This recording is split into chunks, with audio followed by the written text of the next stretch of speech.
How to fix display black and white in Samsung Galaxy S26 Ultra. First of all, turn off sleep mode. Now open settings, scroll down, click on battery,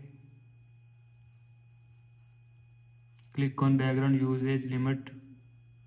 Now turn off this button. After turning off this button, turn off sleep mode from your phone. Now go back. After that, turn off color adjustment. Again open settings, scroll down, click on wallpaper and style, click on color palette. Now turn off this button. After turning off this button, turn off color adjustment. Now go back. After that, turn off dark mode. Again open settings, click on display, click on dark mode settings. Now turn off this button. After turning off this button, dark mode will be turned off. Now go back.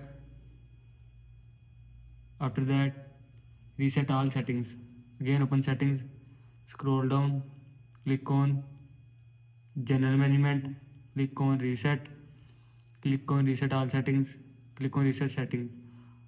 After click on reset settings, all settings will be reset from your phone. Now go back.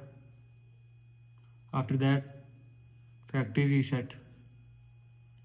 Again open settings, scroll down, click on general management, click on reset, scroll down, click on factory data reset, scroll down, click on reset. After click on reset, your phone data, picture, video or contact will be deleted or erased or reset from your phone. This is how you can fix display black and white in Samsung Galaxy S26 Ultra. I hope you like this video and thanks for watching this video.